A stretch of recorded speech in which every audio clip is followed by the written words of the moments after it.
మిమ్మల్ని మమ్మల్ని పోషించేది మీ కొడుకే కదా. మీ కొడుకు పుట్టిన బిడ్డ వచ్చి పాలు అడిగితే గిన్నె గిన్నె మాటలు మాట్లాడే అవసరమా?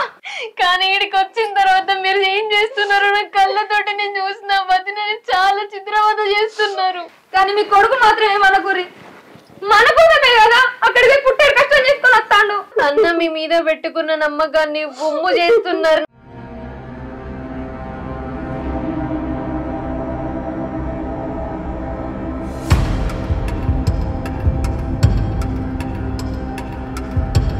అవునే, ఇంకో 6 ఏళ్ళ దాకా వాళ్ళని ఆనే దుబాయ్లో ఉండమనాలి.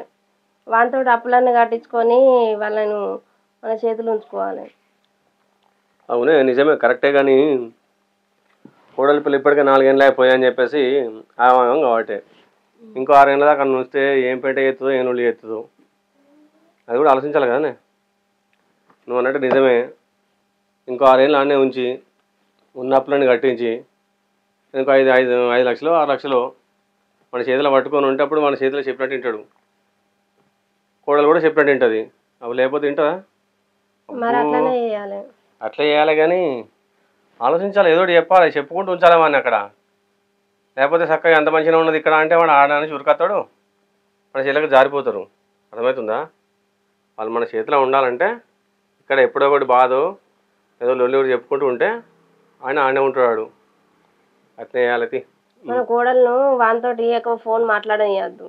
అయినా ఫోన్ నా దగ్గరనే ఉండే, ఎన్నిసార్లు చేసినా మనకు తెలుస్తుంది, ఎప్పుడు ఎన్ని గంటలు మాట్లాడి మనకు తెలుస్తుంది కదనే.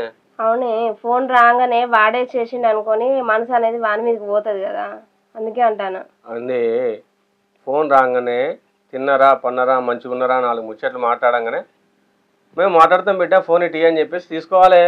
మనం 2 ముచ్చట్లు మాట్లాడి కడియాలి. మనం ఎక్కువ తక్కువ మాట్లాడితే అలవాటు అయిపోయి ఉరికత్తరాడు. మళ్ళా ఏదో చెప్పింది అనుకో అన్న ఉరికత్తరాడు. అట్లా రానియకుండా చూసుకోవాలి. ఏమనుకుంటావు నువ్వు? సరే.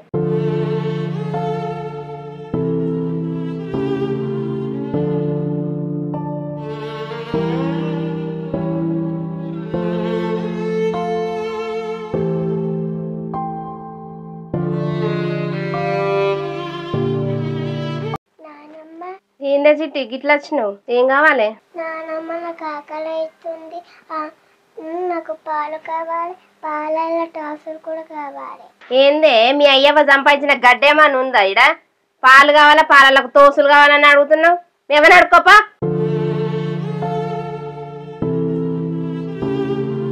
నానమ్మ నువ్వేమంటున్నావో నాకు అర్థమైతలేదు నానమ్మ. ఏ చిట్టి మీ అమ్మ కొట్టంలో ఉన్నది, పోయి అడుకోపో. పోయి దీని కళ్ళు నా చాయ్ గిలాస మీద పడ్డాయి. అసలు నానమ్మకి ఏమైంది? ఊకే నన్ను తిడుతుంది. తాత నాకు ఆకలి అవుతుంది నానమ్మ, పాలు ఏమంటే ఇయ్యాల నువ్వైనా ఇస్తావా? మీ నాయన నిన్ను మీ అవ్వను మాకు వదిలేసి వెళ్ళిపోయాడు. మీ అయ్య పంపిన పైసలు అప్పులు కట్టడానికి సరిపోతున్నాయి. మీకు తిండి పెట్టడానికి నా దగ్గర ఏం లేవు. పోయి మీ అమ్మ దగ్గరికి పోనాడు.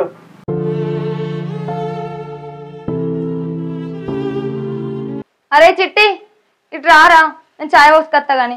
అబ్బా అమ్మ నేను లాను, నేను తాతతోటి ఇక నానమ్మతోటి తాగుతా. ఏందే చిట్టి మీ అయ్యవేమో నాకు బాగా సంపాదించి పెట్టిందా? వాడేమో దేశాలు పట్టుకొని పోయిండు, మీ అవ్వేమో 3 పూటలు తినుకుంటే బాగా బతాంది. ఏందత్తమ్మా ఏం మాట్లాడుతాను? చిన్న పిల్లలతో మాట్లాడే మాటలేనా? అదేం అడుగుతాను మీరేమంటారు? గదొక్కడే తక్కువైంది. నీకు నీ బిడ్డకు బాగా బాధ అవుతాంది. వాడేమో దేశాలు పట్టుకొని పోయిండు, మేమేమైనా బరువు బాధ్యత లేకుండా ఉన్నాం అనుకుంటానవా? నిన్ను నీ బిడ్డను మేపలేక సత్తానం మేమిద్దరం. ఎందుకత్తమ్మా అట్లా మాట్లాడతాను? నీ బిడ్డ పెళ్లికైనా అప్పుకుంటున్నాయి కదా, పిల్లలు ఇచ్చిపెట్టి పరే దేశం పోయింది. ఏమ్మా కోడలి పిల్ల, చిదంతరం పెద్దంతరం లేదా? నేను మాటలు తగ్గించు. ఏం మాటలు అవి? అత్తమ్మ గన్ని మాటలు అంటుంది. చిట్టి ఏం అడిగింది? కొంచెం పాలు అడిగితే గిన్ని మాటలు అవసరమా? ఏమైంది కోడలి పిల్ల? ఉన్న మాట అంటే ఉరికెక్కువన్నట్టు అంతగా కోపం ఎందుకైతుంది నీకు? అతన్నసరికి అంత లేని మాటలు ఏమన్నది? ఉన్న మాటే కదా అన్నది. నీకు నీ మొగనికి అలకగా దొరుకుతారమే మేము. ఇగో అత్తమ్మ మామయ్య నన్నేమన్నానూరి, కానీ మీ కొడుకు మాత్రం ఏమనుకురి. మన కోసమే కదా అక్కడికి పుట్టాడు కష్టం చేసుకొని వస్తాడు. ఆయన ఏమన్నా అంటే పుట్ట కథలు ఉన్నాయి. ఏం దేవాడు నీకు మొగుడు కావచ్చు, నీకంటే ముందే మా కొడుకు. చూడు కోడలి పిల్ల, నీతో చెప్పించుకునే స్థితిలో మేము లేము. మేము ఒకప్పుడు ఎంత కష్టపడ్డాం, ఎట్లా పెంచి పెద్ద చేసినామో నాగరిక ఆ బాధలు అర్థమవుతుందా? ఇగో మామయ్య, నాకు పెళ్ళి 10 సంవత్సరాలు అవుతుంది. పెళ్ళైన కంచె చూస్తానా, మీరు ఇంట్లో పని చేసింది లేదు, బయటికి పని చేసింది లేదు. ఏందే ఏం మాట్లాడుతున్నావు? మామయ్యని పట్టుకొని గన్ని మాటలు అంటున్నావు. ఎంత పొగరు నీకు? ఆయన పని చేసినప్పుడు నువ్వు ఉన్నావా? ఆయన పని చేయండి నీ మొగుడు పెరిగి ఇంత అయిందా? ఏందే ఎక్కువ మాట్లాడుతున్నావు? మాటలు తగ్గించుకొని ఇంట్లో పనులు చాలా ఉన్నాయి, చేసుకోపో. ఇక్కడ నుంచి వెళ్ళిపో, మా నాన్నమ్మని ఏమనకు. నువ్వు కూడా నన్నే అంటున్నావారా?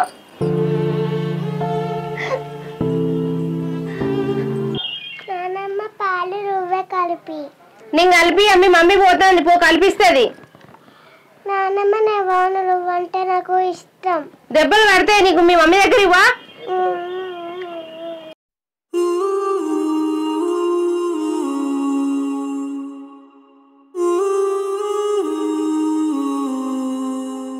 అమ్మ నాకు ఆకలి అవుతుంది, అన్నమయ్యవా.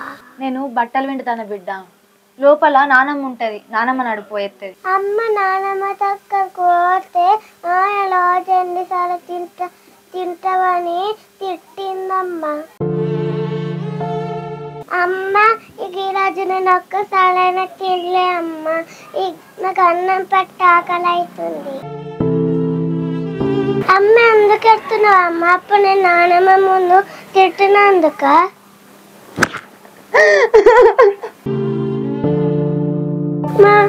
మమ్మీలు కాదు బిడ్డ, నేను అప్పుడే అన్నం కూరలు వండినరా. మీ నాన్నమ్మ మీ తాత ఇద్దరు కలిసి తిన్నారు. అన్నం కూర అంతా అయిపోయింది. ఇగో నేను కూర వండేసరికి గంట అవుతుందిరా, ఒక గంట సేపట్లో అండి పెడతా, సరేనా?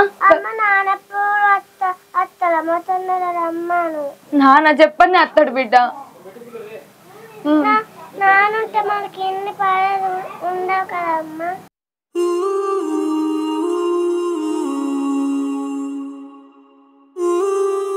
నాన్నకు ఫోన్ చెయ్యమ్మా. చెయ్యమ్మా చెయ్యి.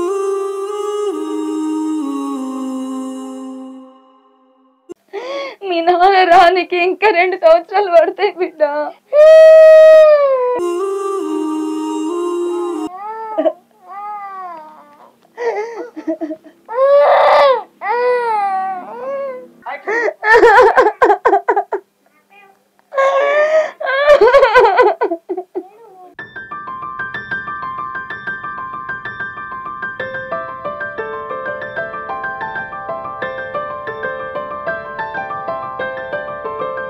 ఏం తయారవుతున్నావా? బాగానే శోభన పడుతున్నావా?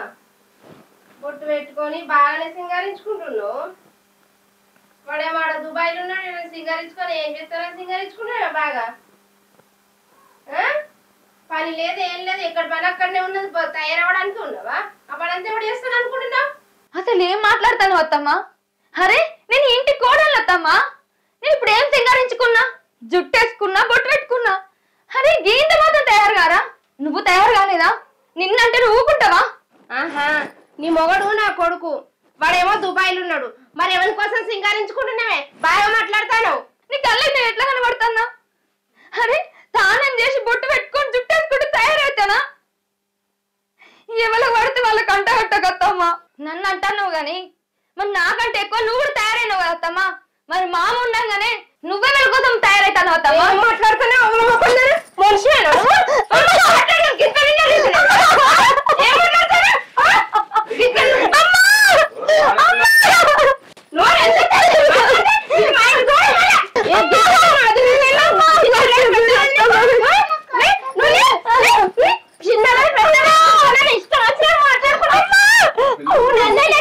అయినవా?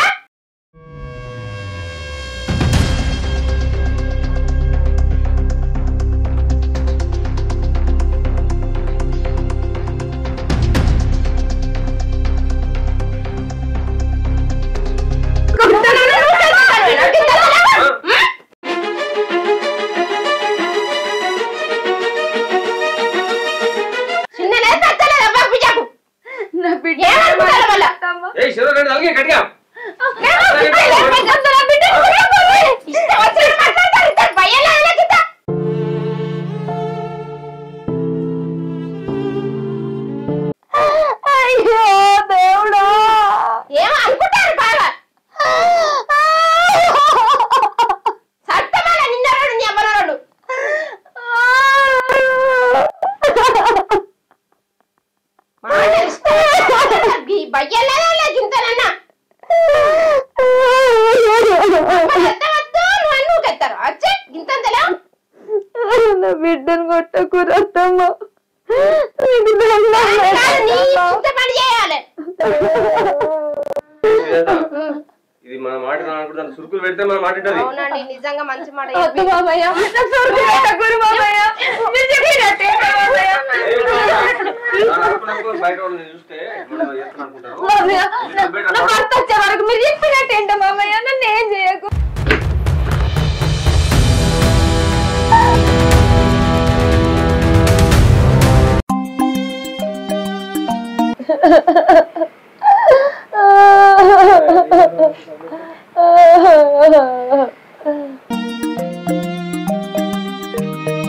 మీ బిడ్డ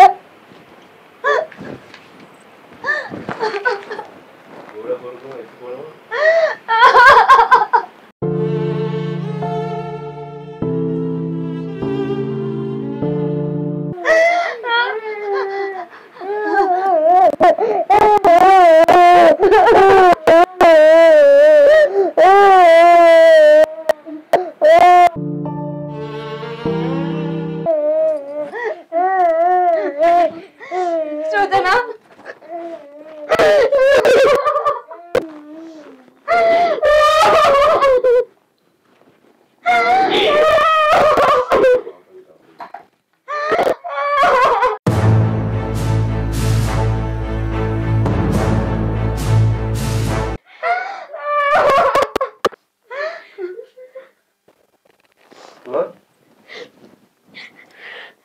ఏంద్రా ఈ దెబ్బలేంది రక్తం అంతా ఏంది ఏమైందిరా?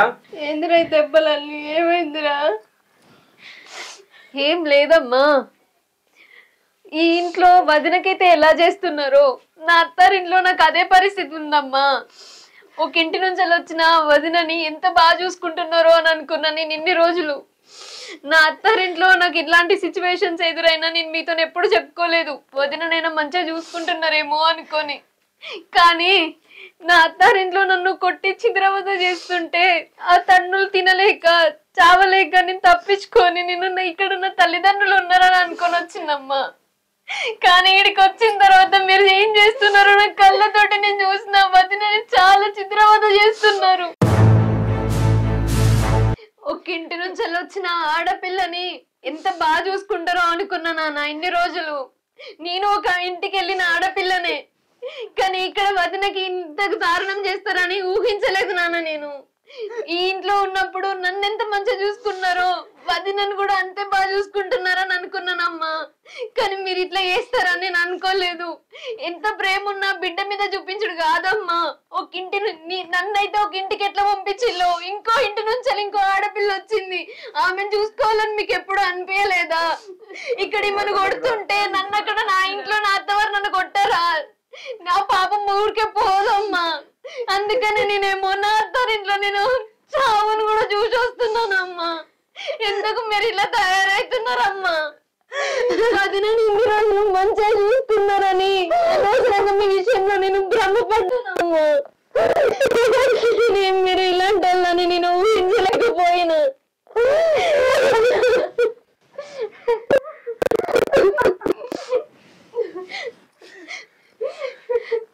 చూడండి అమ్మా, ఇక్కడ వదినకైతే ఏదైతే చేయాలనుకున్నారో నా ఇంట్లో నా అత్తవారు నాకు అదే చేసి పంపించిళ్ళు. ఇకనైనా తృప్తిగా ఉందా అమ్మా మీకు?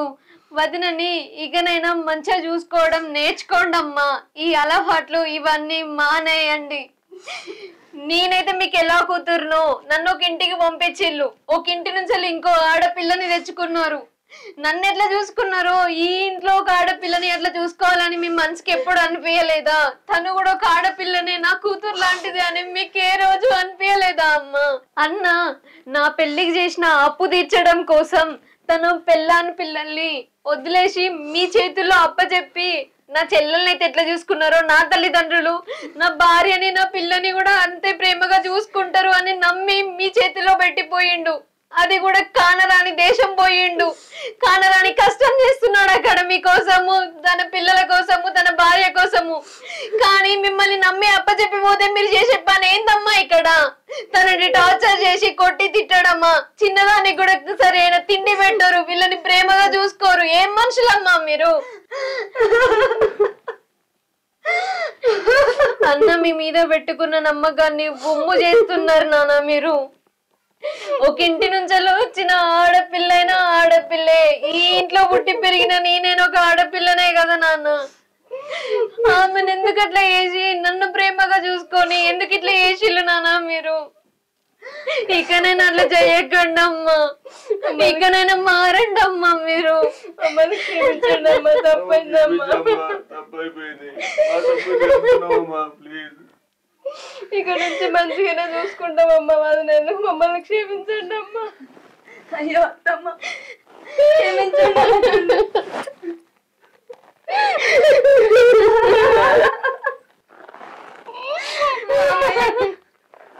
మిమ్మల్ని ఏ రోజు కూడా నా అత్తమ్మ వాళ్ళకి చూసుకోలే. నా కన్న తల్లిదండ్రులు ఎక్కడ అనుకున్నా. మీరు ఎంత పెట్టినా నేను ఏ రోజు బాధపడలేదు అత్తమ్మ. నేను ఏ రోజైతే నా నిందలు మోపాను ఆ రోజు నుంచి నేను బాధపడుతూనే ఉన్నా. మామయ్య నేను బతికేది నా భర్త కోసమే. నీ పట్ల నేను తప్పు చేస్తానని క్షమించండి మామయ్య. మమ్మల్ని క్షమించమ్మా, మేమే తప్పు చేసినాం.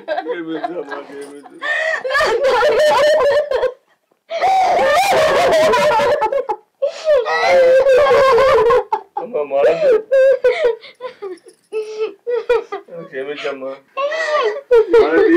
నువ్వే ఇక నుంచి ఇంటికి పెద్ద కూతురువి.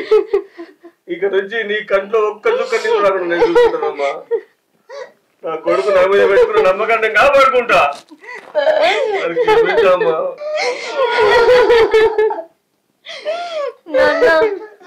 అమ్మా మీకే కాదు, చూసే జనాలందరికీ చెప్తున్నా, మా ఇంట్లో జరిగినట్టు ఏ ఇంట్లో ఏ ఆడపిల్లకి జరగొద్దు. ఒక ఇంటి నుంచి వచ్చిన ఆడపిల్లైనా కడుపున పుట్టిన ఆడపిల్లైనా ఒకటే అమ్మా. ఏ ఇంట్లో అయినా ఏ తల్లిదండ్రులైనా అత్త మామలైనా ఒక ఇంటి నుంచి తీసుకొచ్చుకున్న కోడళ్ళైనా సొంత కూతురులాగా చూసుకోవాలని కోరుకుంటున్నా. ఈ కథని చూస్తున్న వాళ్ళు కొంతమంది అయినా మారుతారు అని మనస్ఫూర్తిగా ఆశిస్తున్నా.